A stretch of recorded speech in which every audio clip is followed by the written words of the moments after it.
Assalamu alaikum. Ahlan wa sahlan, welcome. Of course, we expect you to continue eating, and as people come in, we welcome them to get some food first and sit down. So please continue eating. And I begin, Bismillah ar-Rahman ar-Rahim. I'm going to ask Imam Omar Shaheen, long time associated with the North American Imams Federation, to recite a few verses of Quran for us. Imam Omar. السلام عليكم ورحمة الله. أعوذ بالله من الشيطان الرجيم. بسم الله الرحمن الرحيم. والضحى والليل إذا سجى. ما ودعك ربك وما قلى. وللآخرة خير لك من الأولى. ولسوف يعطيك ربك فترضى. ألم يجدك يتيما فآوى. ووجدك ضالا فهدى.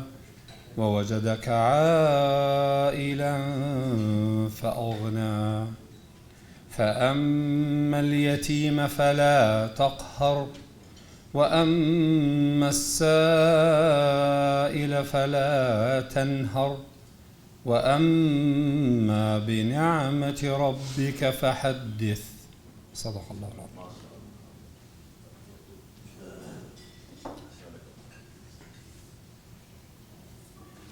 So out of the blessings of Allah, we praise Him and we say Allahu Akbar wa lillahi alhamd. And we do, especially today, for us who have been involved in this effort, give praises to Allah subhanahu wa ta'ala for His blessings. And we ask for His continuing blessings on this effort, inshallah, to establish a preeminent world-class Islamic seminary aimed at the issues and aimed at the needs of America, the American Muslim community. My name is Ihsan Bagby. I have been asked recently to be the president of TISA, the Islamic Seminary of America, and it is my honor to hold this position. My task is to kind of go over some of the basics.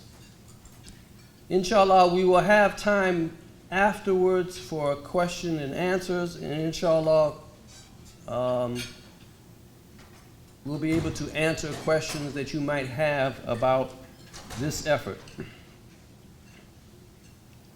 For those of you who do not know me, I am a professor of Islamic Studies at the University of Kentucky, long-time activist in the American Muslim community. And I can tell you, as many of you know, that this discussion of establishing or bringing a broad base of Muslims together to establish a seminary has been going on for a long time. This is a dream, inshallah, with Allah's blessing that will come true. We are very excited. We're very ambitious also. I hope you can share in the excitement of seeing a dream start to come to reality. One of the things I want to underline to you is that we have done a lot of homework. We have done a lot of networking. We decided not to simply bring a few people together and let's roll. No, we said we're going to network and try to build a broad platform. And so if there's anything that distinguishes us, it is this extraordinary team that we've put together. Some of the most prominent Muslim leaders in America have come together, all sharing this dream. And the dream is to establish a seminary, an extraordinary, a preeminent, a world-class seminary for the American Muslim community. Part of that team includes board of directors, faculty members, partners, board of advisors. Here's our board of directors. With the members of the board of directors who are here now, would you please stand up? Please stand up. Many people, we have Dr. James Jones, we have Dr. Yasir Qadhi over here, and standing all the way in the back, there's Abid Ayub, Abid wave. He's the executive director of United Muslim Relief. And then on the left here, Brother Dr. Iqbal Yunus. Iqbal, you want to wave? There's Iqbal Yunus. And in the back, Dr. Farouk Salud is also there in the back. We have some members who are in sessions, thank you very much, and some who could not make the ISNA convention. We have people who have agreed to teach with us. And again, alhamdulillah, some of the most prominent scholars of our American Muslim community have signed on. Again, with this dream, this commitment to establish a world-class seminary. And the people who are, inshallah, part of this list will be speaking, so I will not acknowledge them right now because all of them, inshallah, who are here and available will be speaking. But one of the distinguishing aspects, again, of our effort is that we have developed partnerships with a wide array of organizations. And I must say, the very first organization is Yaqeen Institute, the organization led by Sheikh Omar Suleiman. And the idea is that we would be complementary. We do the academics, Yaqeen does the research. We're both based in Dallas, and we both envision a complementary, synergistic relationship with Yaqeen. The other key partnership that I want to mention is our relationship to Southern Methodist University, SMU. Don't let the Methodists scare you. Don't let it, Maybe 100 years ago it should scare us, but now it doesn't scare us. In fact, as a religious-based institution, they are very open to, interfacing with other religious organizations, whereas secular universities might be a little scared because they don't want to cross the boundary of what's secular and what's religious. But SMU does not have that same fear. So we have established an important relationship, and it is part of our strategic plan. Our strategic plan from the beginning was that we need to have a relationship with an institution of higher learning that is highly respected. SMU is one of the most respected universities. It has a top five library. It is rated very high in many different areas of the academic world. And we have two relationships. Just recently, through the donation of Dr. Harun Rashid. Is Dr. Harun, by the way, here today? He was hoping he could make it, but he has donated through us so that SMU will start an Islamic studies program on an undergraduate level. On the graduate level, we have a relationship with their global studies program, which offers a master's basically for non-traditional students.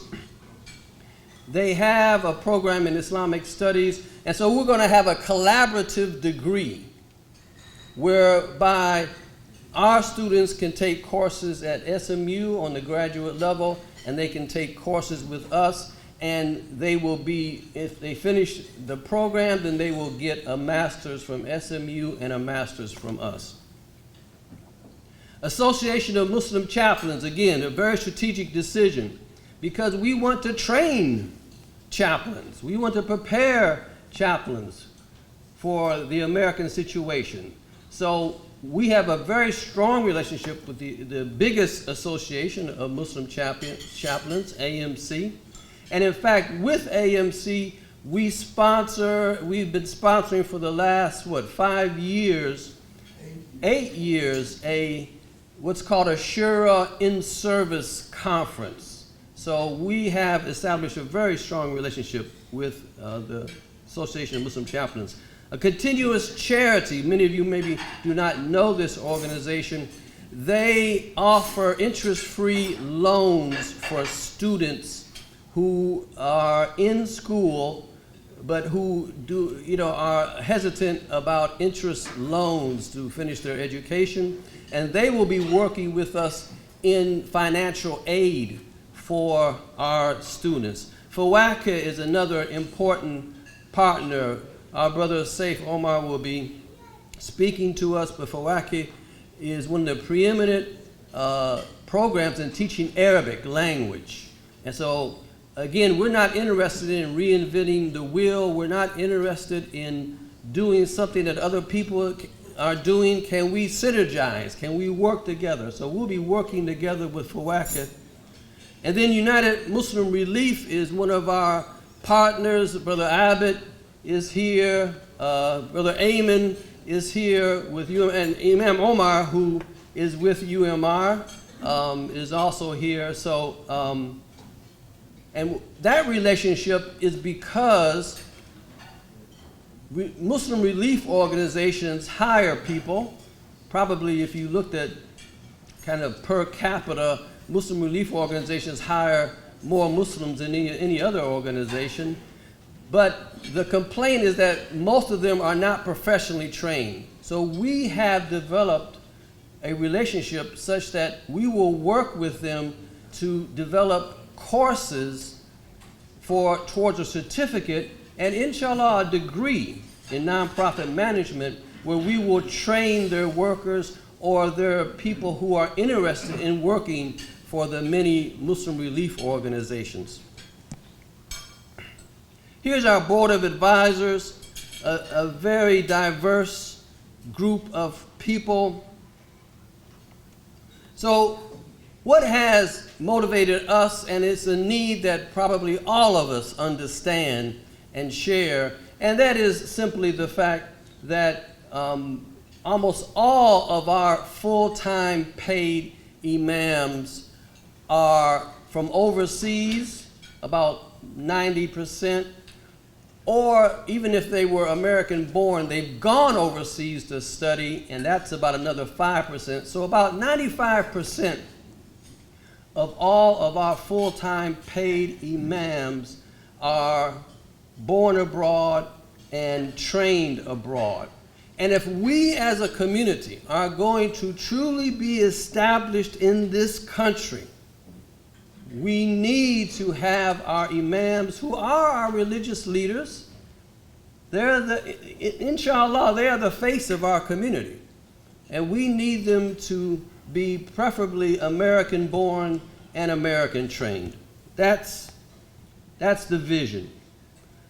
And also, as I mentioned, the employees of masjids, the youth directors, the executive directors, board members, none of them are professionally trained. And there is a need for professional training of all the people that work within our Muslim community, whether masjids or all the other nonprofits. So our mission, educate and nurture a new generation of Muslim leaders, imams, chaplains, scholars, youth directors, so forth, relief workers, so forth and so on. We want to be an authoritative voice of a balanced Islam. One of our problems is, our youth, they get on the internet and there's all type of opinions, people pulled all different ways. We want to kind of coalesce around an authoritative voice for Islam in America. So at least people know what is the center, what does the center say in a sense. And then the third aspect of our mission is to raise the general understanding of Islam in our own community, literacy in our community, but also a better understanding of Islam in American society and the world. Here's our game plan. We're going to be located in Dallas. And we looked at a lot of different cities and we settled on Dallas. You can ask later why, but we have settled on Dallas. Our classes in the first few years will be hybrid and intensive. We do not envision in the immediate future, the next 2 years, a residential program. If somebody can give us $1 million, we will start a residential program. Okay, I'm not asking for hands right now. But our strategy is to grow gradually. Our strategy is not to just jump in and we're gonna raise $5 million, $10 million, $20 million. We want to gradually develop. We need to prove ourselves first. So we're going to offer what's called hybrid courses, and a hybrid course is where you spend some time on site, face to face, and then some time online. The idea is that we'll have 2 intensive weekends, one in the beginning, one in the end, and the middle will be online courses or classwork. And then intensives. So we'll have week-long intensive, we'll have weekend intensive spread over a few months. And we will seek accreditation immediately. The first day that we can apply for accreditation, which will be basically the first day we open our doors, we're going to shoot for accreditation. It does take time, and the bar is relatively high. And one of our efforts in doing our homework is we've actually studied the many efforts that have failed here in America in establishing a seminary type institution. And we've learned from that, and hopefully we will be able to reach that goal of seeking accreditation. Sorry. Our degrees and certificates, this is our plan right now.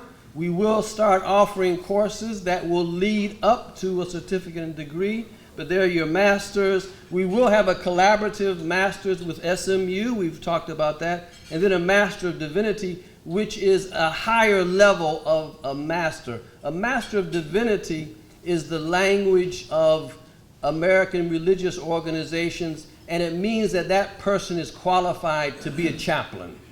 That person is qualified to lead a congregation.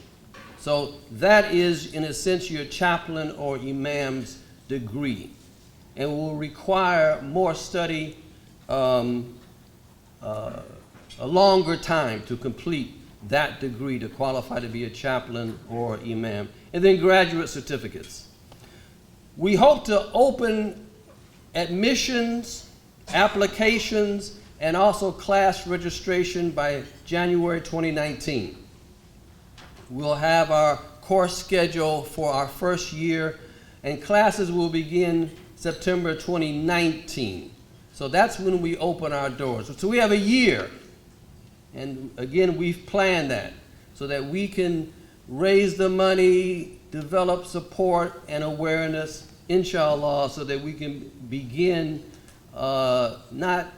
of course, we'll begin humbly, but inshallah, not too humbly, and we'll come out of the gate running, inshallah. We have many of our speakers who are coming in and out, but I want to first invite our chair of the Board of Directors for Islamic Seminary Foundation, which is actually the mother organization for the Islamic Seminary of America, Dr. James Jones.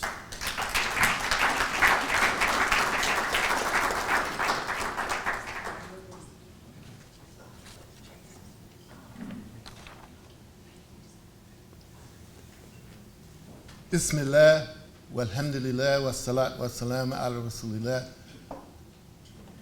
MashaAllah, thank you for coming. First time I've been introduced as a mother, but alhamdulillah, Rabbil Alameen. My task today is to talk to you about why Tissa, why now, and what can I do. But before I do that, I want to recognize a few people quickly. Dr. Samad, are you here? Would you stand up, please? He was here a few minutes ago with his family. Dr. Samad was with the original Islamic Seminary of America that started in Dallas with Sheikh Omar Suleiman and Sheikh Abdul Rashid. But mashallah, he's still with us and still helping us. He's probably with his family right now. And secondly, there are representatives of the Boston Islamic Seminary. Would you stand, please? Alhamdulillah. And Bayan Claremont Seminary. Would you stand, please? Mashallah. We've been in conversation with these institutions. One of the reasons that it's easy to invite them to come is that we've been talking to them over time. And this is an important time in the history of this country for Muslims to come together and develop institutions like the Islamic Seminary of America, Bayan, and the Boston Islamic Seminary, and work collaboratively so we can have that synergy so we can make sure we can get the best. So why TISA at this particular time? First of all, text and context. That is to say, we say that the people who come out of TISA should have enough Arabic to deal with the sacred text, but also they should have be conversant with the American situation. The I in TISA stands for Islamic inclusiveness, that we argue that we should make sure men and women feel welcome in our institution, that the cultural, religious, and class diversity of our institution is there. And by the way, these are not values exclusive to us. There are other Islamic institutions that have those same values. The third is that it's synergistic. Dr. Bagby used that term, and we network. We wouldn't be here without networking. We don't have a lot of money now, and we're going to talk about money in a little while. And by the way, we'd ask those of you who have your smartphones, tell your friends to tune in on the YouTube channel, inshallah.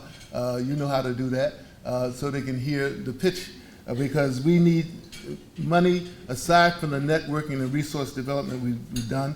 And we want to share knowledge not only with the Muslim community, but we want to bridge the gap between academia and the activists. And when you came in, you signed and you saw one example of that we've already launched. And the editor-in-chief of that, of our Journal Islamic Faith and Practice should be here, Dr. Zainab Alwani, and you can see, and if you want a copy of the hard copy, I happen to have some with me for sale, but you can get it for free online, because we want to share that knowledge, and we want to bridge the gap between activists and thinkers.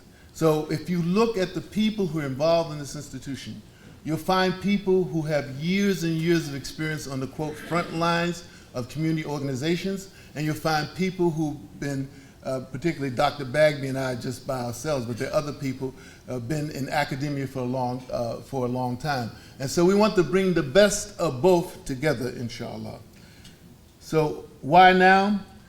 The current social political climate in and outside of Muslim America, I don't have to talk about how tough it is out there, needs more people focused on a world constantly bettered by religious scholarship and ethical leadership.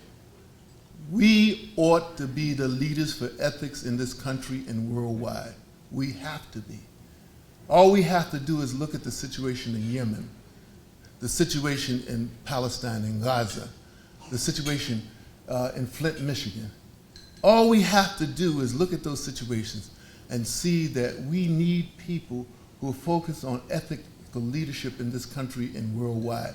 And we believe that institutions like the Islamic Seminary of America will bring that focus. Finally, what can you do? Make dua for us. Our beloved Dr. Yasir Qadhi has written a book called Dua, The Weapon of the Believer. We need it now more than ever, given our situation and given the launch of a new institution. Of course, donate. There are pledge cards on your table, and for those of you watching, all you have to do is go to our website. You should see the link there, and you can donate there. And please help us develop. You can see that we're not fully developed yet. So if you see something that you feel that we should change, or you feel like you want to be a part of this effort, we need willing hands. Please help us develop this institution because we want it to be an institution that is responsible to and reflective of the needs of the Muslims in America. Walhamdulillahi Rabbil Alameen. And the next person on, yeah, okay. Assalamu alaikum. Shukran, shukran. Now I call to the podium Dr. Yasir Qadhi. Dr. Yasir has been with us for some time in envisioning this seminary, and he will be the Dean of Academic Affairs for the Islamic Seminary. Assalamu alaikum wa rahmatullahi wa barakatuh. No, that's not me. Okay. Alhamdulillah. Bismillah, alhamdulillah, wa salatu wa salam ala rasulillah wa ala alihi wa sahbihi wa wala ma ba'd. Jazakumullah khair for coming to our luncheon. I'd like to just mention a little bit about why we are so passionate and interested about this seminary. Speaking from my own personal experiences, as many of you know, I went overseas to study Islam. Alhamdulillah, I immersed myself in a world-class seminary, the University of Medina, for 10 solid years. And that exposed me to one of the biggest problems that happens when we Americans go and study overseas. Logistically, financially, politically, it's not easy. How many American students can go and leave? I had to give up a career. I had to leave my parents who at the time were not happy, understandably so. I have a degree in engineering, I'm giving it up to go in some exotic land 5,000 miles away, not knowing what the future is going to hold. Politically as well, not all lands are stable. You know, when the Egyptian uprising happened, when students were in Yemen and things happened, it's not safe to send your children, you know, so many thousands of miles away. And of course, the other issue that happens is when people come back from their nice, beautiful bubbles that they've studied in, they bring that baggage with them. Baggage that is not conducive to the ambience of North America. And we all know this from our masjid politics, right? We import controversies that have no value to our, system here in America. We bring theological, methodological, legal quirks that might have their place or niche in Saudi Arabia and Syria and Timbuktu, and we import them to this land, and we introduce problems that did not exist. And we all know this, and I know this because I, astaghfirullah, was guilty 20 years ago of some of those things as well. It's human nature. Your teachers have taught you a certain version of Islam. You come back carrying that version back home. It takes a while to acclimatize. Some people don't. Some people remain on that paradigm. So we all feel the need, everyone here feels the need, that we need to replicate somewhat that beautiful bubble of Islamic academia, but here in North America. We need a safe space where our young men and women, and that's one of the biggest problems. Medina does not have, Islamic University of Medina, 0 female students. It's all male students, right?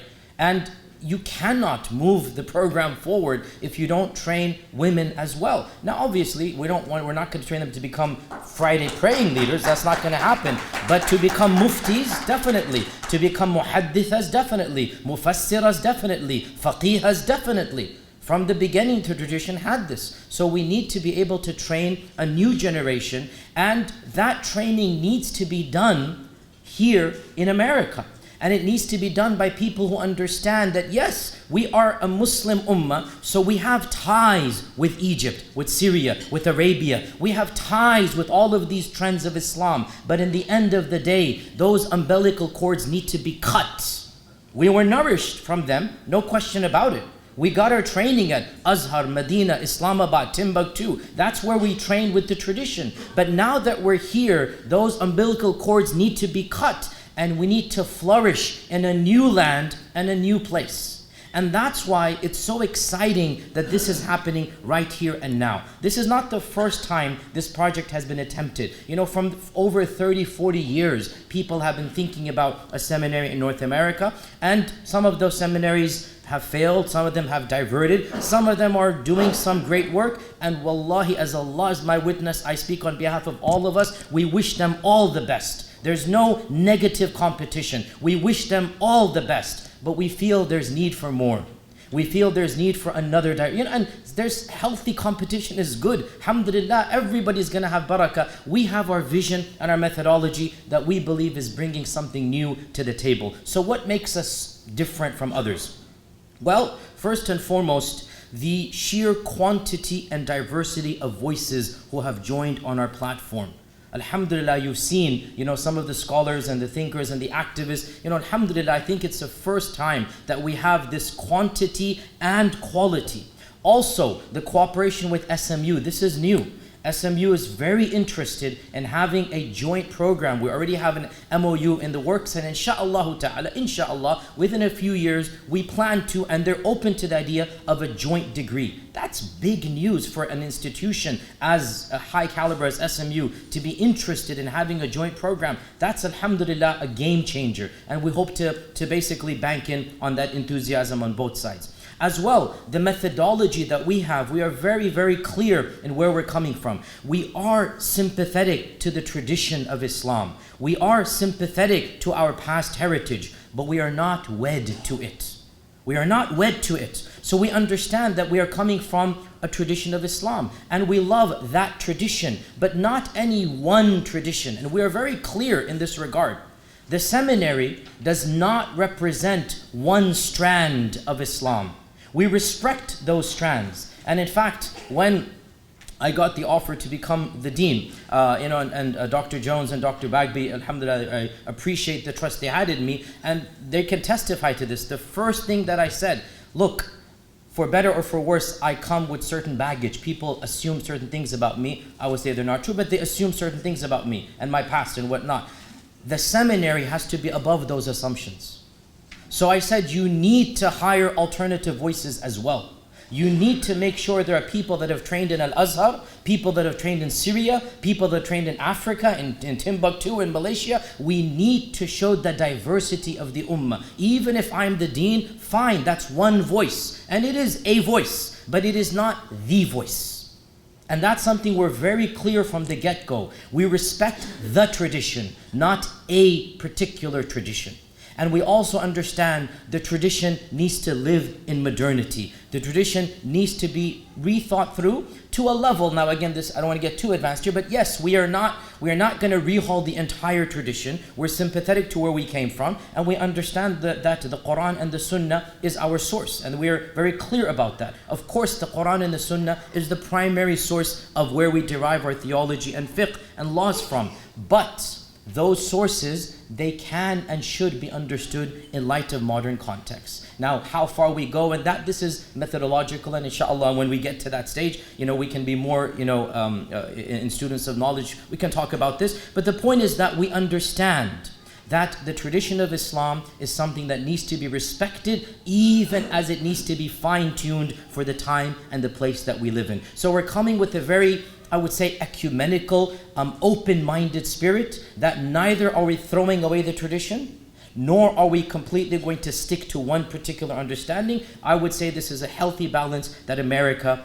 needs, and I would say, with my utmost respect, with this type of, I think this is something unique about the Islamic Seminary of America that perhaps some of the other, because we have the Darul Ulooms, we have the, other schools, and alhamdulillah, there is a need and a place. I'm not at all critical of that. It's healthy that certain, schools re-establish themselves in North America, but that's not who we are. That's the point. We are a school that is not really going to be wed to one tradition. It is going to display the diversity of Islamic law and, yes, even of Islamic theology. And that's something that we're very explicit about. Also, one of the things that we understand, and we're very clear about this, and we've discussed this explicitly, we understand that Islam is not just an academic tradition.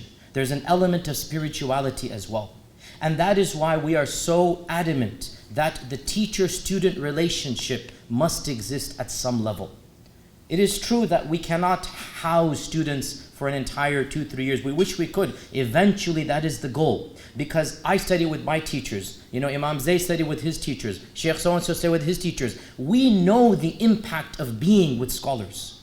We know the spiritual impact that comes of seeing the lifestyle, inshallah, the iman and the taqwa. Not that we have any of that, but I'm saying at least a little bit of being in that ambience. And that is important because the inheritors of the tradition of the Prophet, they're not just reading books, they're seeing a lived legacy. So we're very firm on this point that at some level, the student-teacher relationship, the mentor and the mentee, it must exist. Now, when we begin, unfortunately, it's going to have to be somewhat minimal because of finances, because of logistics. Once every few weeks, they'll fly in for the weekend, for example. But we will never go online 100%. That is our goal. It's not just going to be something that is distant. There has to be that one-on-one because that spirituality needs to exist. Also, one of the things that we're very clear about is that we will welcome critical thinking within established parameters. Certain things do need to be rethought over, and we will welcome that type of critical thinking. We're not going to shut down dialogue and discourse simply because it goes against a tradition of Islam. And that's why if you look at most, in fact, I think I would say all of our teachers and professors at this stage, but definitely in the long run, it's not going to be all, it'll be most. Most of our educators and teachers would have studied in both worlds, the East and the West. And that's the vision we have. Most of our professors, at this stage, I like to say all of them, but you can't maintain, I don't think we can keep that high standard up. But the goal is that the default amongst especially those that are teaching the Islamic sciences, we want them to have studied in the traditional manner and also in Western academia. Because that's what this is all about. It's that healthy mix of knowing your tradition, knowing where you came from, understanding the books of fiqh and theology and tafsir cover to cover, and also understanding that academia in the Western world, Islamic studies at Princeton, Yale, Harvard, is very different than Islamic studies at Medina, Azhar, and Islamabad. And we need to take the best of both of those worlds because both of those worlds have a lot to contribute. And both of those worlds are going to shape American Islam.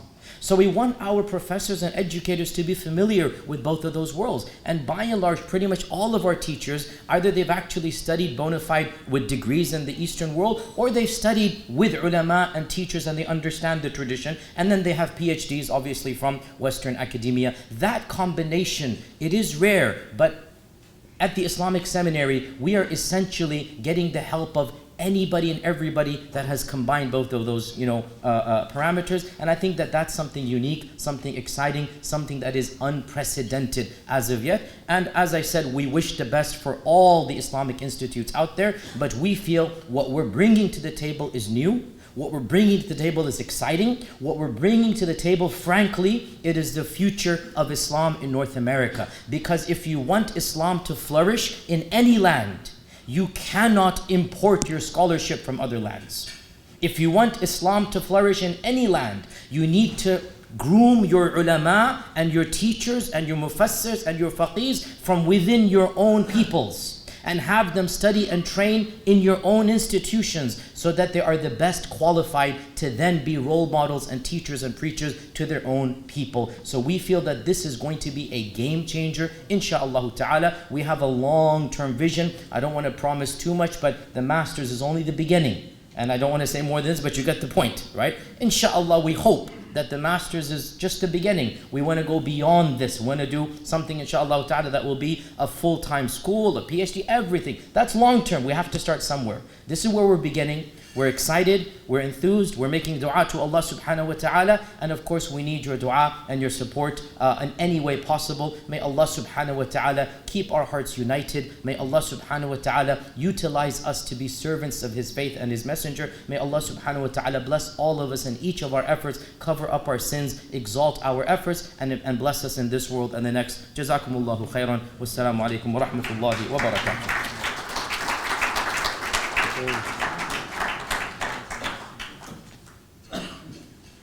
Now we have a list of speakers who are associated, most of them are faculty with TISA, and our first is our beloved sister, Dalia Mogahed.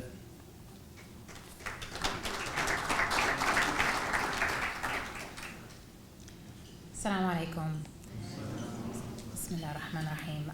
I'm really happy to be here. Just very briefly, I think that what I bring to the table as a member of the faculty is I bring the context of the American Muslim community. So the research that we do at the Institute for Social Policy and Understanding is about empowering American Muslims to develop and to work for an America where everyone is equally included and equally respected. What makes, I think, the involvement of ISPU really important in an effort like this is because oftentimes we learn the text, but we aren't getting the context. And so what I'm excited to be able to do is to teach and to share so much of the research that we've done on things like what are the struggles youth are dealing with from an empirical perspective. What are the reasons for divorce in the American Muslim community? What do future leaders need to know? What kinds of things do they need to be trained to deal with in our community? I really appreciate this hybrid approach. I really appreciate the bringing together of so many different strands, not only of methodologies, but even of disciplines. So what we're bringing is empirical social science and very solution-seeking research so that future leaders, whether they're imams, youth leaders, chaplains, are understanding from the ground level what makes a mosque welcoming and engaging to every single one of the members of our ummah.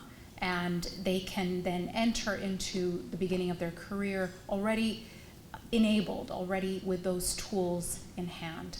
I'm honored to be a part of this, and I'm very excited for the future. Jazakallah khairan.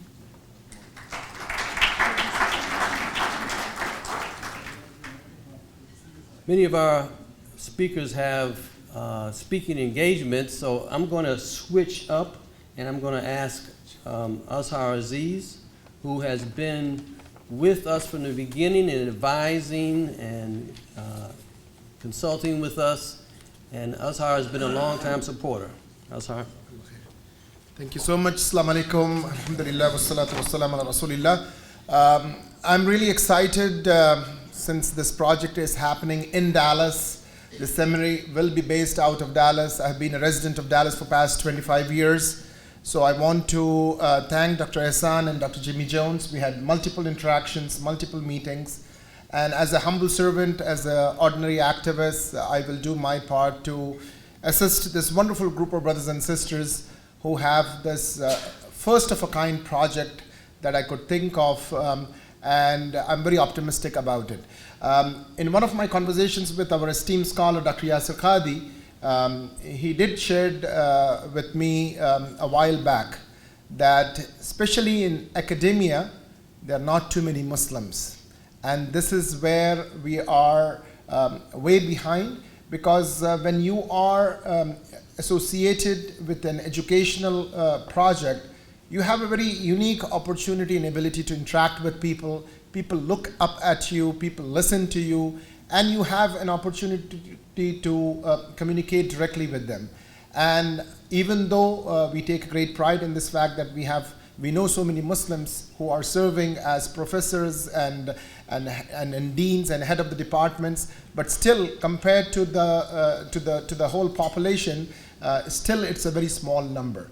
And I hope and I pray that this seminary will be able to fill that vacuum.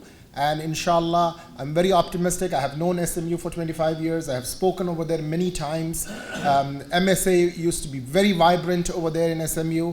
And I'm really excited that inshallah, we will be able to collaborate with SMU. We'll be able to establish, bachelor's program, master's program, and then even at a doctorate level, we will be able to do things in a near future. So my best wishes, and as a humble servant, I will do my part to interact with you, to host you, and to support you. Jazakallah khair. My best wishes to all of you. Assalamu alaikum wa rahmatullah. Is Imam Magid still here? I think he had a session. Imam Magid? He's coming back?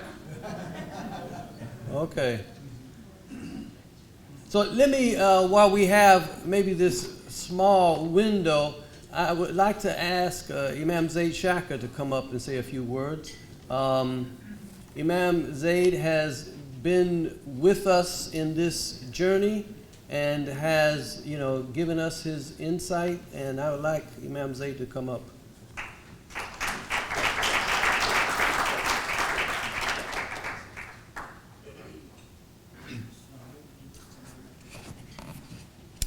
بسم الله الرحمن الرحيم الحمد لله رب العالمين والصلاة والسلام على سيد المرسلين سيد محمد وعلى آله وصحبه وسلم. السلام عليكم ورحمة الله. Alhamdulillah, Imam Magid just returned. Assalamu alaikum.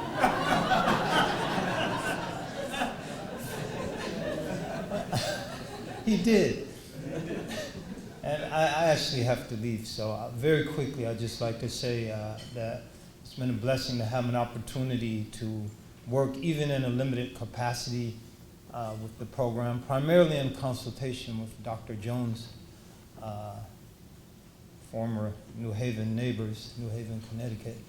I think to reiterate what Dr. Yasir Qadhi mentioned, the organizations aren't in competition. I've been working very intricately and deeply with the Zaytuna College project. There's no competition between this TISA and Zaytuna because Zaytuna is not a seminary, for starts. Secondly, I think to build on the point of synergy, our main program is an undergraduate program. This is a graduate program, so I can envision many of our graduates going into this program.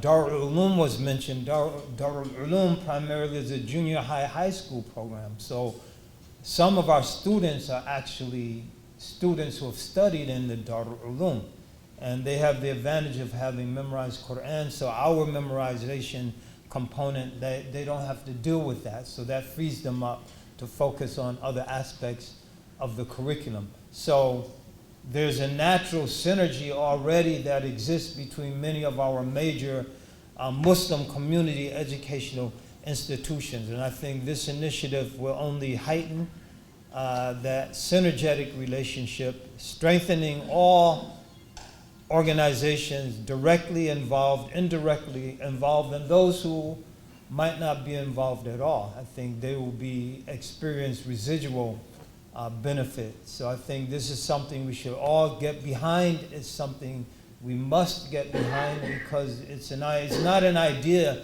whose time has come, it's an idea whose time is long overdue. So I'd like to thank all of those who've been working so tirelessly. And it is going slow. There's really no choice unless you're NYU setting up in the United Arab Emirates and they give you $100 million before the NYU came in, we want $50 million before we'll even sign a contract. They gave them $50 million. Okay, now we want another $50 million after we sign to get started. So they gave them another $50 million. Unless you have it going on like that, you have no choice but to start slow. So at Zaytuna, we started very slowly and built, but the advantage of that is the growth is organic. It's not steroid-induced growth, which comes fast and then it goes fast. What comes slow, inshallah, it goes very slowly, and that gives you the room to continue to build. Assalamu alaikum wa rahmatullahi.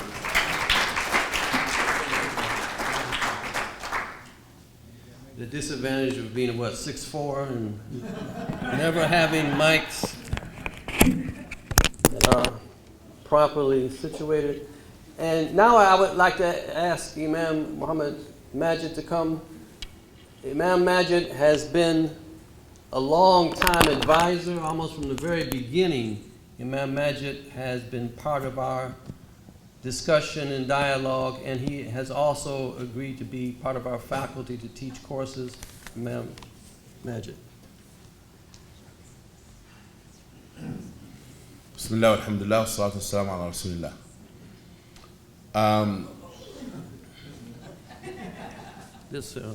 You're not a Roula. What is that? I don't know, why is it doing that? That was the Imam Zaid was. Anyway, go ahead. Okay.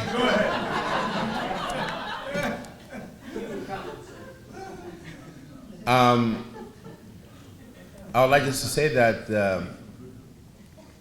it's very important also as you do this project, it's coordinated with existing effort, whether it's Bayan and others existing seminary, so that we can, people can learn from one another and complement one another. I do believe that it's very important to teach Islam in America in a holistic way. You know, produce individuals, chaplains, imams, and so forth, who understand Islam in the holistic aspect of it. As an imam, I would say that I wish I was told before I start becoming an imam of importance of counseling and importance of conflict resolution and importance of, you know, dealing with people with different issues, even trauma and others. Because I think the imam in America, or the chaplain in America, Muslim chaplain or imam, must understand that the role is not only leading salah or giving fiqh opinion, but is a community leader, that the person will bring this about change in their community and have holistic approach to the issue in their community. And I'm so glad that to see this happening now in this development of the Dr. Ihsan Bagby discussed with me his curriculum, that developing that holistic approach of our issues, in America. You know, when you look at the prophetic tradition, Sallallahu Alaihi Wasallam had psychoanalysis for people who ask him questions. A man will ask him, give me an advice, and Sallallahu Alaihi Wasallam will say, be nice to your parent. Another person asked him, said, La taghdab, don't get angry. He understood people before him. And sometimes we are not being trained of understanding what they call in social sciences or social work, intake. Before you give someone advice, you need to ask them who they are, what their issues are, and so forth and so on. But I think this is really a wonderful approach of creating this holistic way of learning and practicing. Being a practitioner now for about more than 25 years in America, I think that we can share the experience with the next generation, imams and leaders. And Allah subhanahu wa ta'ala make this effort fruitful and have it produce people who can make real change in America. Assalamu alaikum.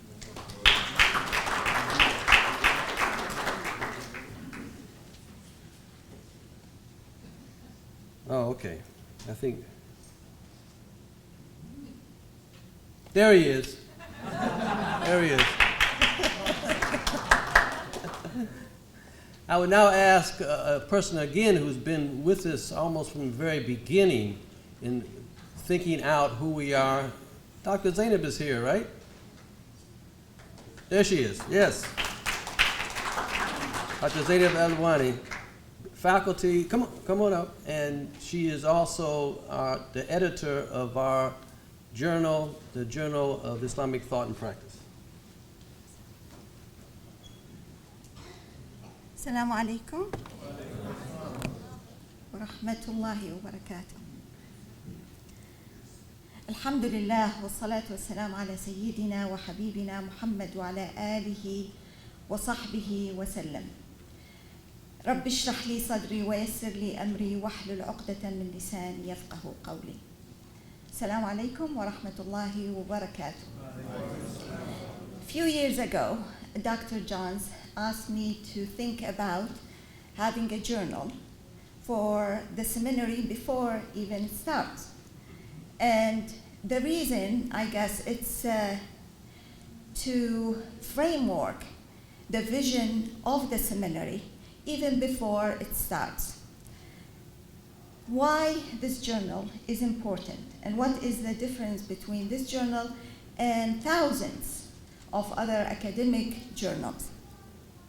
As it was mentioned by Dr. Yasir Qadhi and by Dr. Jones and by Dr. Ihsan, this vision, I think, is to invite the intellectuals, thinkers, and also the imams and practitioners, and to have voice for everyone is the best way is to introduce it through journals.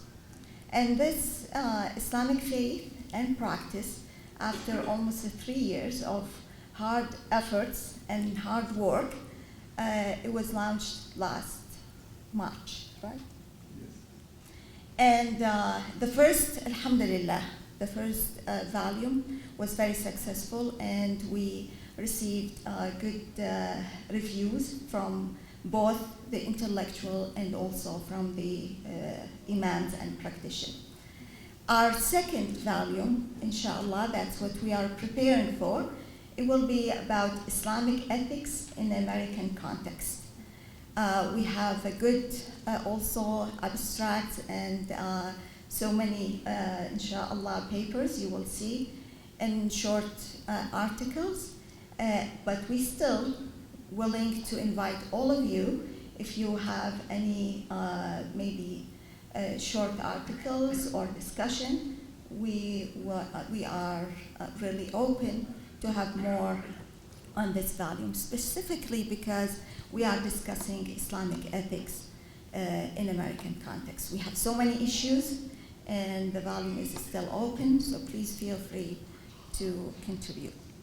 In my conclusion, I want just to share with you that vision within that it was mentioned also, and it's written in Azhar, the first volume, and this vision about who are we as Muslims. And in this, allow me to just share a few words that has been said by Dr. Alwani as his last will before he passed away.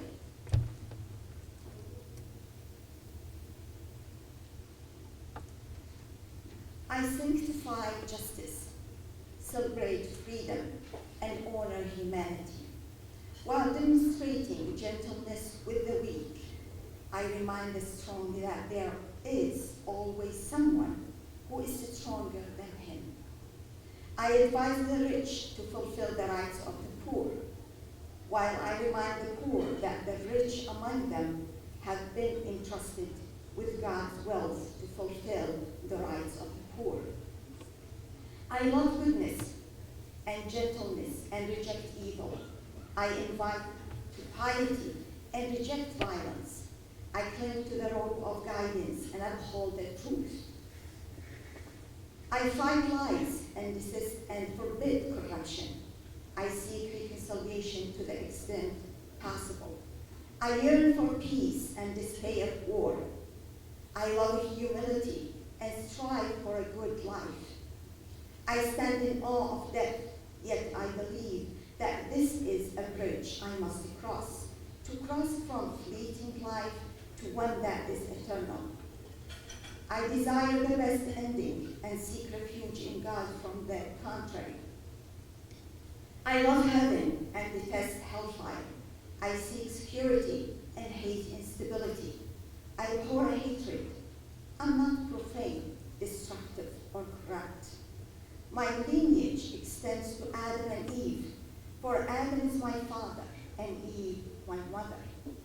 All of humanity are my sisters and brothers. I do not disdain, betray, or humiliate a single human being.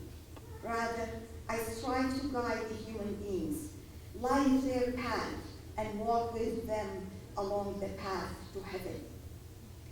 I seek to be a radwa between them and falling into hellfire. I love the universe and belong to it. I love all my neighbors in the universe, including its trees, plants, flowers, animals, mountains, and rivers. God, most majestic, has created me from this earth. To this earth, he will return me to it, and from this earth, he will restore me once again. To this earth I belong, and for its cultivation I call. My desire is to elevate the truth. My goal is separate peace and security. My means is to struggle with my own soul in order for peace to be realized and security to prevail. I invite to God to whom is my ultimate return. Peace is my objective, security is my desire, terrorism is my enemy, conflict is my adversary, inner peace is my pursuit. Do you recognize me? Do you know on this earth anyone who parallels this description? I am Muslim. And this is our vision for the seminary and for our journal. Jazakumullah khair.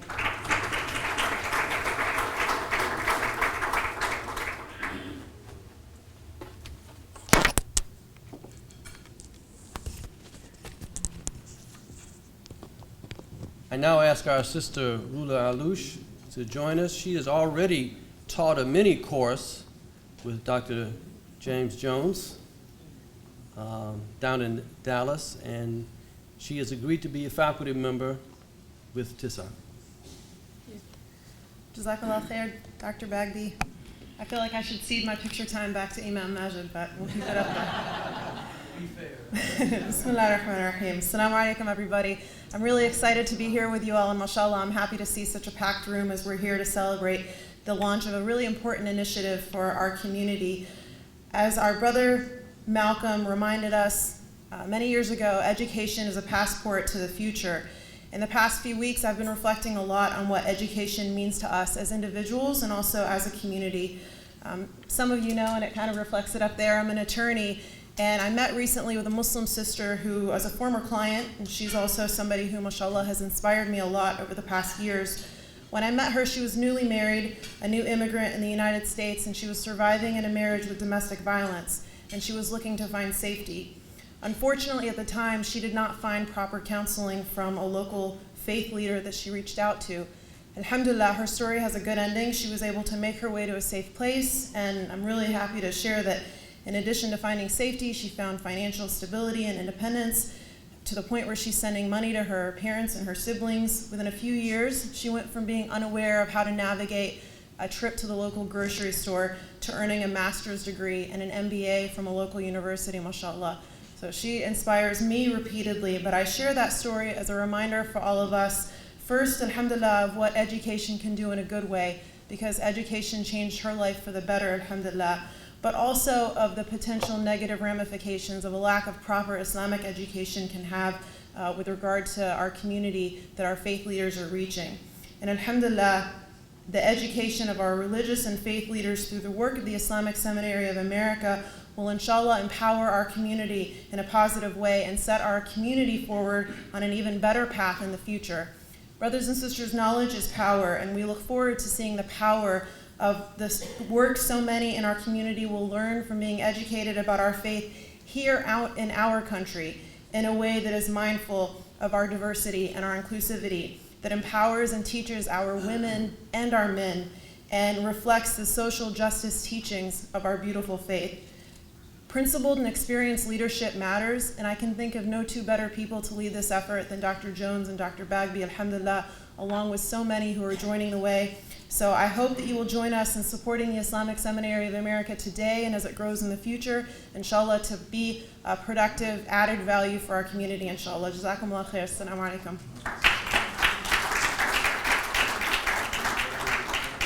I point your attention to the material on the desk. There is a form for if you would like to contribute, but also it gives us contact information for you to stay in touch with us. So please, I would like everybody to fill that out before you go, even though you might not give at this time. Inshallah, please fill it out. You can leave it at the table. Our brother Sheikh Omar Suleiman came in. He has a busy schedule. He probably has a short window, and he stepped in. So we have to ask him to step to the podium to give us a few words. Again, he's been part of this effort from the day one, actually. My understanding that he actually suggested the idea originally to Sheikh Khalil. Okay, tafaddal.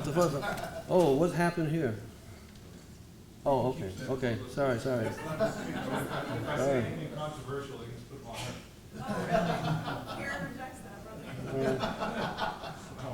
We'll leave Roula on the.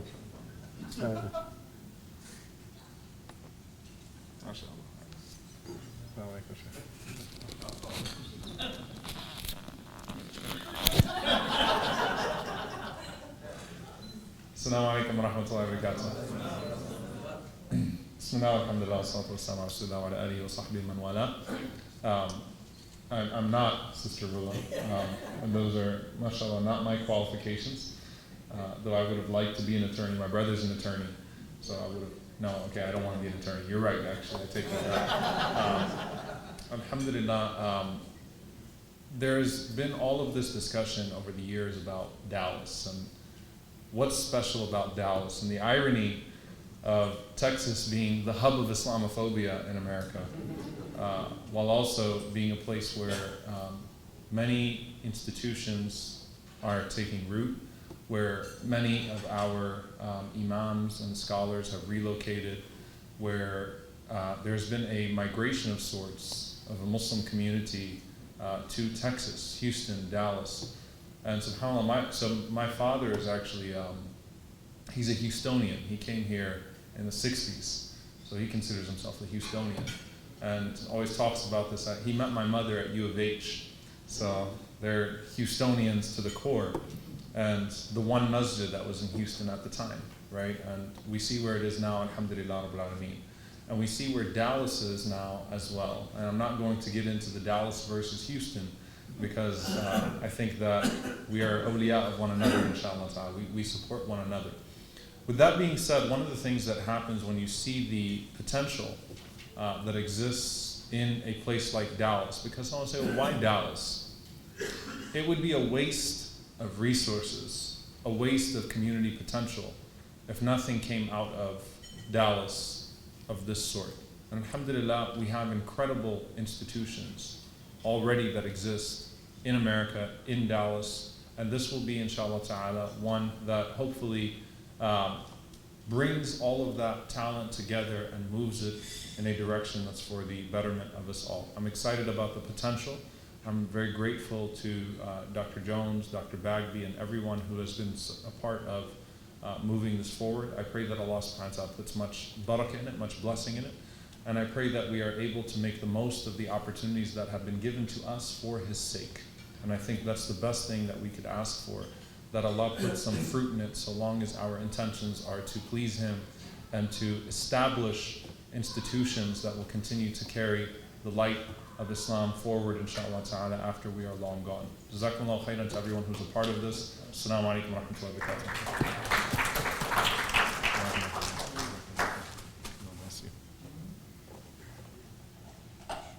Now I would like to ask to come to the podium a real treasure that we have in America, Tafaddali. Not very well known maybe, but we are determined that she should become very well known. Sheikh Tamara Gray, who has traditionally studied and also, as Sheikh Yasir has studied also here in the American Academy. Tafaddali.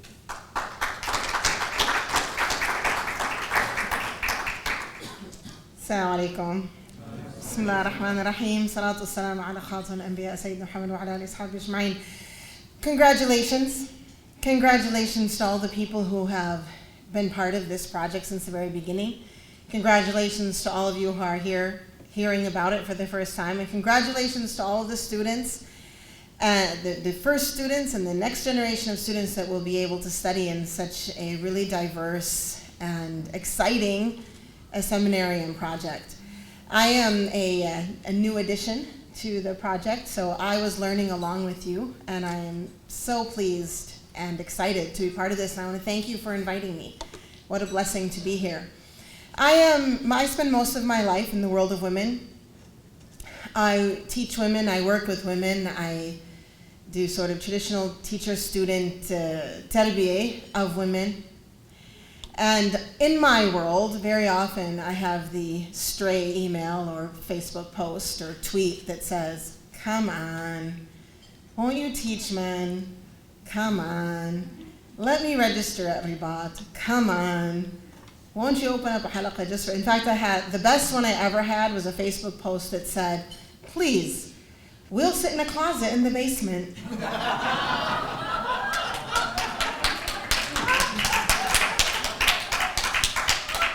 I almost did that. But I thought, haram. Anyway, so I am excited to be part of this platform and be able to say to all the people saying, come on down to Dallas. And the other thing I want to add to this is that I'm very excited about the opportunity to take advantage of this new world of online community. The world of religion online has become a reality, and online platforms are no longer online platforms. They are now neighborhoods of our lives. And when I began studying, and Sheikh Yasir alluded or actually spoke directly to this idea of a teacher-student relationship, that was indeed very important for me. But I don't want anyone to be discouraged by the idea that much of the early relationships, at least until there is a building and a physical presence, that much of those early relationships will be online. Because we live in a new world, and while people of my generation may be struggling to accept that the online world is just as real and just as emotionally effective, and even affects us physically as the sort of face-to-face world, it is an actuality that our youth live in a world that includes online neighborhoods. And the beauty of bringing a seminarian that uses hybrid programming is that we are entering into those neighborhoods where our community is living. Entering there as leaders and as scholars and as teachers of the deen, of faith, of how to live a really good life in the light of the Prophet ﷺ. So thank you again. I hope everyone here does. I did it when you told me to send out the YouTube. I did that. In fact, you probably heard my YouTube turn on because as someone who's over 50, I don't always know how to do it right. But I did send it on, so we have people that I know that are watching us today, and I hope that all of them and all of you will really support this project, both with your dua and with your money, because that's really important. So thank you. Assalamu alaikum. And our last speaker, the youngest amongst us maybe, is our dear brother Saif Omar. Saif, if you could come on up. Saif is the chair of the board of directors of Fawakih. Assalamu alaikum wa rahmatullah. I wanted to start off by, Fawakih means fruits, so I wanted to talk a little bit about my roots. And it's very connected to our dear president. And I remember clearly driving half an hour in Indianapolis to go to Masjid al-Fajr in downtown Indianapolis. It was a small house, somehow survived amidst skyscrapers for a long time. And that was an old rickety masjid that my parents would take us, and we would just play, and they'd be studying Arabic. And so I remember walking in the door. I still remember the classroom on the right side, and it was just a dimly lit classroom in the middle of the evening, and just a few students, and very odd combination of students. You'd see an African-American brother who was wearing a turban and a thobe, and then you'd see maybe a couple Indian, Pakistani people who just came from work with a suit on and just from an IT job, and there's probably just only 4 or 5, you may know the number better. And Dr. Ihsan opens up a University of Michigan, which is my alma mater, it's very ironic, textbook on Arabic, and it was made, I think it was written in a typewriter, to be honest. and you just walk in there, and you see Dr. Ihsan's brightly lit face. And so that was my first interaction with Arabic. And I think it honestly planted a seed. And again, I'm trying not to overdo the analogy with fruits, but that seed many years later, alhamdulillah, we were honored to now celebrate Fawakih's decennial anniversary this year, 10 years of an institute that many of you in this room have been part of watering that seed.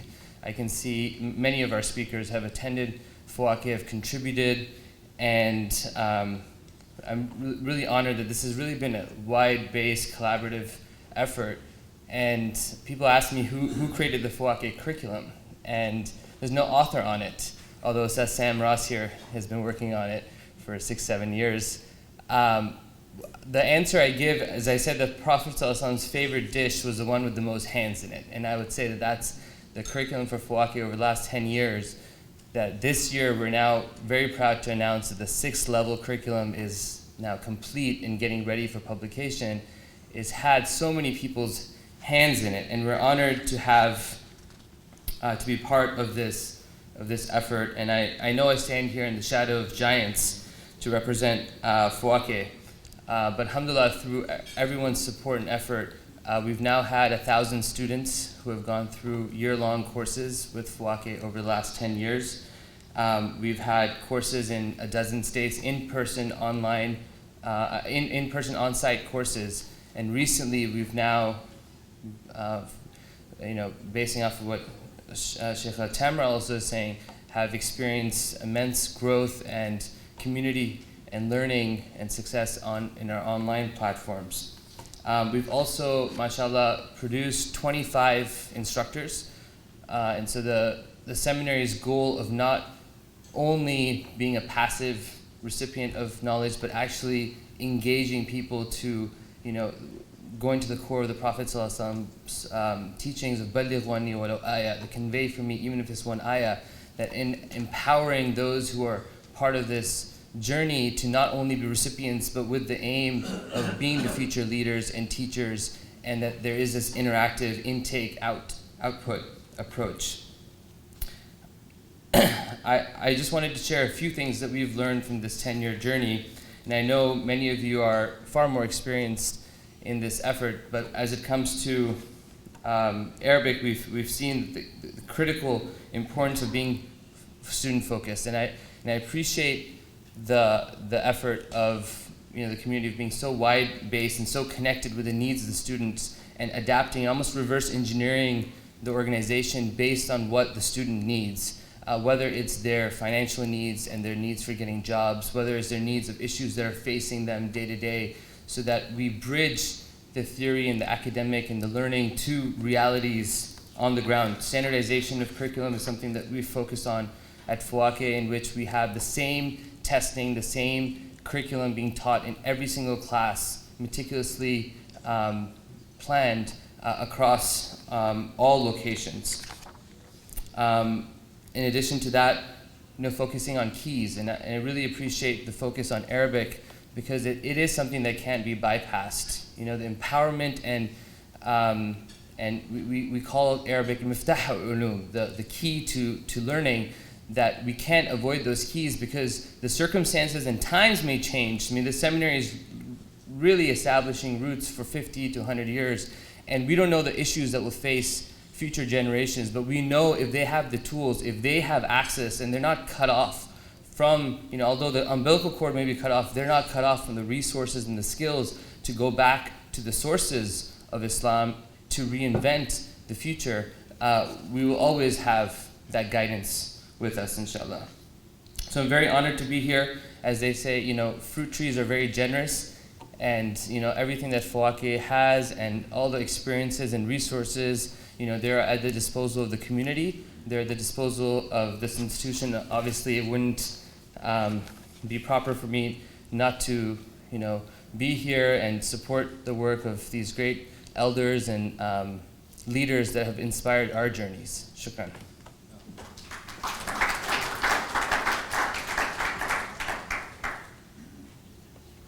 We have some of our Board of Advisors here. Would you please stand up if you are a Board of Advisor? Sam was here, right? There he is, yeah. Sam Ross. Anybody else? Okay.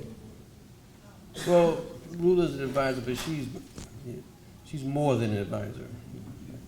So, inshallah, we will close, but please, one of our aspects is to inform you that we hope you will support us.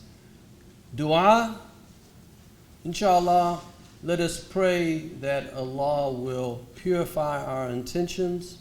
He will instill in us wisdom, and that He will bless our efforts in establishing this seminary that will be a benefit to the Muslims of America. But you have on your table a card, inshallah. Today you can leave a check. We also have the ability to swipe credit cards, debit cards. Our brother Ameen, would you stand up? And you can come up to him or he can come to you, depending on how much you're giving. No. But he can swipe credit cards for you, and or you can pledge. Now the other way you can help us is that we need to get out. We have a year before we're going to open our doors, and it is a year in which we can try to spread the word. Help us by giving us an entree to your city, to your masjid, right? Leave on the card, some information, your desire to work with us, to bring notice, understanding of Tis'a to your city. We will follow up with you. And so if you have some questions, though, we want to leave some time for questions. So, inshallah, Brother Dr. Yasir had a session. Brother Dr. Jones, would you come on up and help? Who else? Yes, there's a question right here. Yes, sir. My name is Mohamed Islam. I live in South Carolina. I have two simple questions. Number one, I saw in this booklet that there is one program, one goal is to create youth leader, but on the program session, the degree and certificate, I didn't see any specific program tailored towards that. Please explain. Number two, I heard that Sheikh Yasir said healthy competition is good, and then Sheikh Zaid said that existing institutions already complementing each other. My question is this institution really going to be able to positively work together in collaboration with the existing Muslim institutions like Zaytuna, Darul, where we have been already heavily invested? So the two questions about, for instance, training youth, but there is no degree for youth or certificate for youth directors. And the other is, how can we really have some type of either synergy, competition? What is it? How can it work? Hopefully that captures it. I'll take the first. Brother Jimmy will, Dr. Jones will take the second. Let them know to write a check to Ihsan or either one. Yeah, write your check to Islamic Seminary. That's the best. Write your check to Islamic Seminary.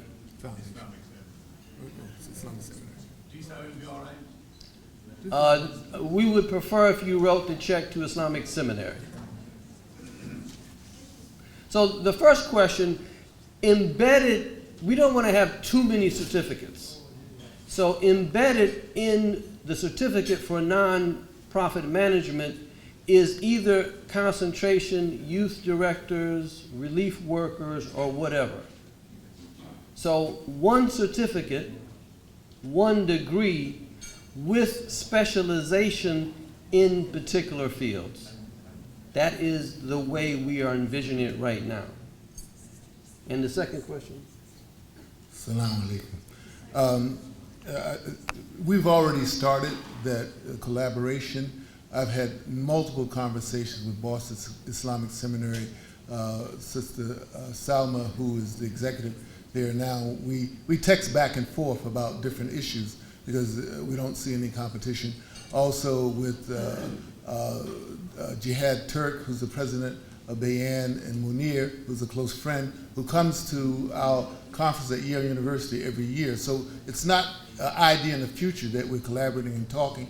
And then after the conference at Yale this past year, we had a meeting where Bayan, Boston Islamic Seminary, and Howard University, by the way, that's starting a joint program, is sitting. So this is in our DNA. And I also know for a fact it's in Bayan's and the Boston Islamic Seminary's DNA that we are not out there trying to kill other institutions. We're trying to enhance the ability of the Muslim community to lead itself and to lead the rest of the country. Question? Yes, the fellow. Chaplain T-Boy, United States Air Force. I've been a chaplain, I've been in the military for almost 24 years now, and over the course of that time, particularly in my capacity as a chaplain, I saw that in the brochure that you have a distinction between Islamic chaplaincy and Imam studies. But in my experience to this day, whether that's dealing with 18 to 24-year-olds who come into the military, whether Muslim or non-Muslim, they still don't know the difference between a chaplain and an imam.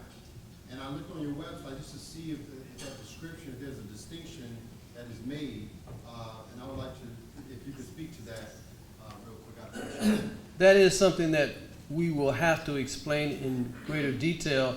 There is much overlap. Our vision of the imam and chaplain is not an understanding that these are two distinct, do not overlap positions. No, they overlap greatly. However, the imam functions in one environment and the chaplain functions in another environment, and those environments are distinct to a great extent. And so they have to be trained for those environments. Counseling is the same, but the chaplain will have to have more counseling.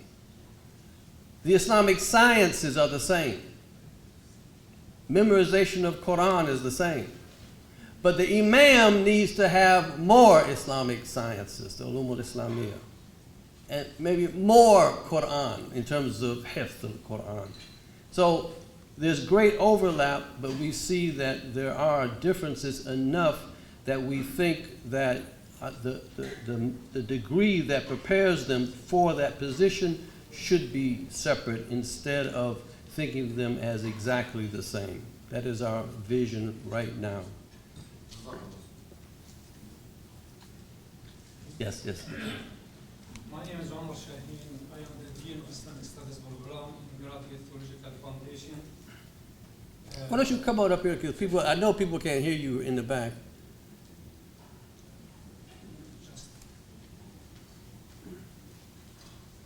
You began, you get... Assalamu alaikum. My name is Omar Shaheen. I am the Dean of Islamic Studies Program in Graduate Theological Foundation, 55 years old institution affiliated with Oxford in London.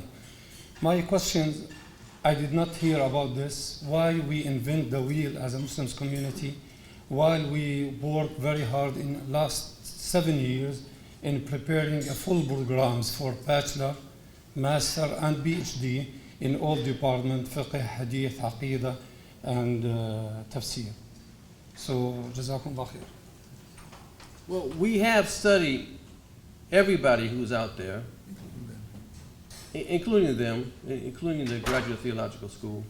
The Graduate Theological School is not accredited, and we intend to develop an accredited program.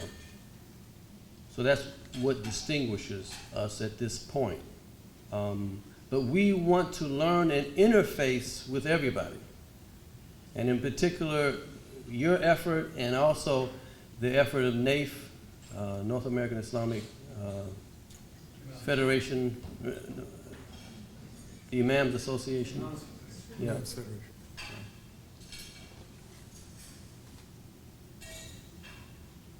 Any other questions? Yes. Zainab. Why don't you come on up, because again, people will not be able to hear you in the back. I just wanted to just ask a question. Yeah, so everybody can hear it. Assalamu alaikum. Dr. Bagby, thank you so much for inviting me. And my name is Zainab. I teach at a small seminary in Knoxville, Yasir Seminary. And one of the questions that our students or prospective students have is, are you accredited? And of course, at this stage, we're not. And so I kind of was hoping you could speak to, in terms of the challenge facing Islamic institutions seeking accreditation, is it that there's maybe no uniform set kind of like accrediting criteria? Is that one of the issues? Because obviously you have a plethora of Christian theological seminaries, some Jewish theological seminaries, but perhaps standards have to be generated to basically kind of measure and gauge Islamic institutions. Is that part of the conversation? If you could speak more to that. Because you're not training, say, a reverend or a pastor, so it's quite different. So yeah. Jazakallah khairan. Again, we have within our ranks people who've had a great deal of experience with him. Dr. Iqbal Yunus was with the Graduate School of Islamic Social Sciences, some of you may remember that, and worked very diligently with ATS, American Theological Schools. When we had our first conference at Yale 8 years ago, we invited someone from ATS to talk to us about the whole issue of accreditation. We invited, as a matter of fact, we invited the head of their department, American Theological Schools, which accredits Christian seminaries in the United States. So that being said, one of our thrusts is to help the Muslim community set standards for who leads the Muslim communities, because this is a vacuum right now, and not for us to set the standard, but so we're trying to learn from them. But we need to, I think we can all agree, we need to set some standards of who should be a chaplain, who should be an imam, who should be a youth leader. We shouldn't just let people say, oh, well, I just want the job. And mashallah, we're thankful to Allah for the efforts of people who didn't have these titles, who didn't have these trainings, but for those people build these institutions. But now, if we want to sustain this over time and put our roots deep in this country, we have to have institutions that set standards. That's one reason why we're meeting with the other seminaries to help set standards for our seminaries, because they're different from the Jewish and Christian seminaries.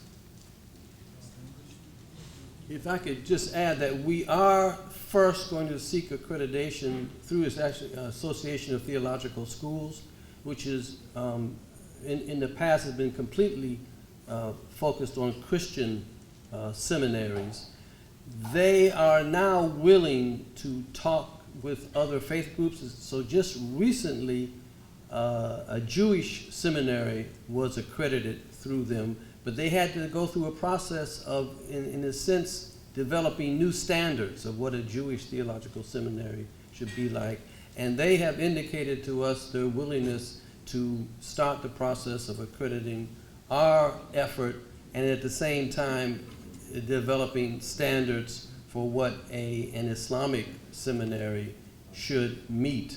And that's why we're interested in working with all the other efforts so that we can actually put our heads together to develop common standards of what an Islamic seminary should look like. Yes? If I remember, Dr. Qadhi, she has started something like this back there, and I think this has remained the best kept secret, so inshallah there was a big momentum at that point.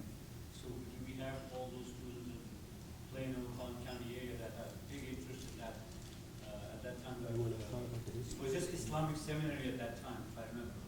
This was the initial. It was always Islamic Seminary of America. It's the same thing. It's the same thing. So we need to get this reintroduced back to the Plano and the Dallas-Fort Worth area. I think it's Absolutely, we'll need your help. We need your help for that. Yes, inshallah. In August of 2016, myself, Yasir Qadhi, and Dr. Bagby traveled to the grand opening of the Islamic Seminary of America, at that time which was led by the President Sheikh Khalil Abdul Rashid and Imam Omar Suleiman. We were there at the opening in that August. And we were in talks at that particular time in August of 2016 of merging together. And this is a case study for you, because we weren't interested in reinventing the wheel. We were actually there when they opened up. In April 3rd of 2017, did you come? I know Shark Siddiqui came, Dr. Siddiqui came to Dallas, and we signed an MOU, a Memorandum of Understanding, with the original Islamic Seminary of America, which had been led by Sheikh Omar Suleiman and Sheikh Abdul Rashid. And what that MOU entailed was that we would take the name and all the other assets of the then Islamic Seminary of America, and bring it under the authority of Islamic Seminary Foundation. And that's what happened at that particular point. So to that extent, we are that institution. What's the difference between the two? If you go back and you can find the presence of the old Islamic Seminary of America online that was led by Sheikh Omar and Sheikh Khalil. They were more locally focused. They had rihla for youth all over at Masajid in Dallas-Fort Worth area. They did an Umrah trip. They did Islamic studies both on site. They had a site in Dallas, and off-site. They would do it off-site at Masajid. That will not be our focus. I mean, if we're going to be honest, our focus is more of a national focus. However, we must serve the needs of the people in Dallas-Fort Worth. And so we're beginning again. We had a meeting in July with a few people from the Dallas-Fort Worth area for that. We had a board meeting in Dallas. We had a meeting to talk about that particular issue. So inshallah, while we're retooling for the national, we'll be talking to the people at the local is what can we do for you?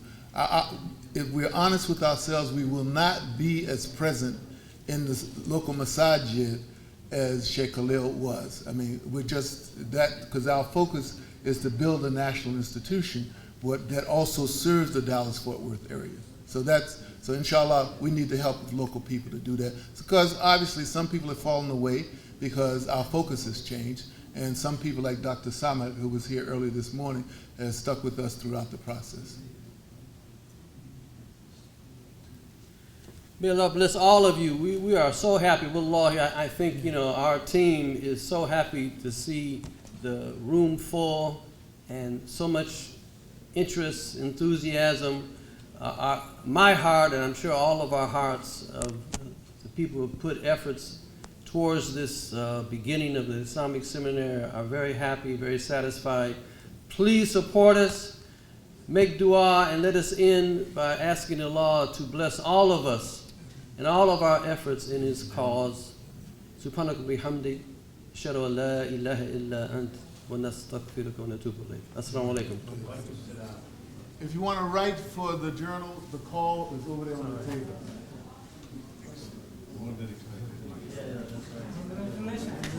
I know how it starts. See, we had not done.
bring back together. I had a phone call. If we just say salam, hey, hey. You said, aren't you going to ask for money at the meeting? But we need money for the endowment. I said, endowment, don't worry about it. You don't, just quit worrying about it. Yes, we ask for money, but quit worrying about it. So the money is there.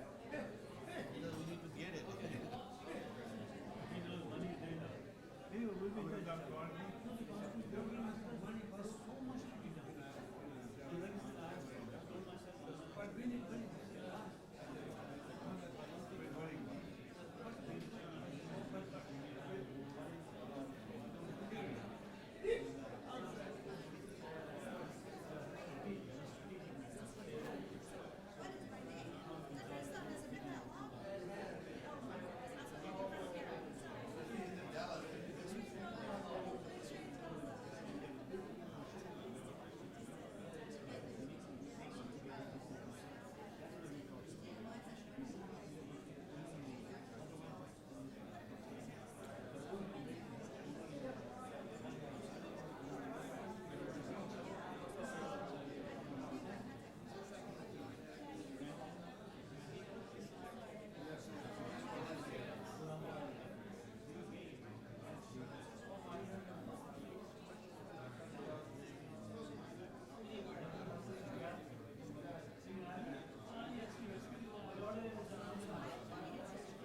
Because he said it, we'll let it go.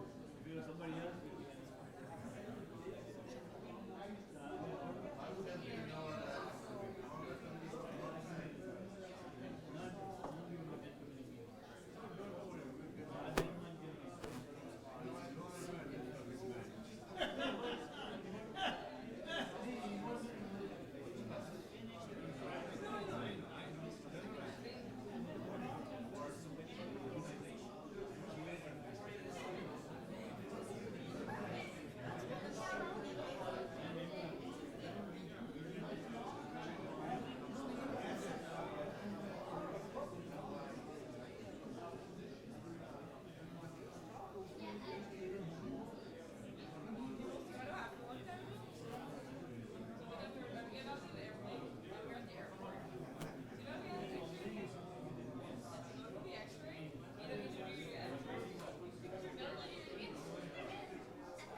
how they have to function throughout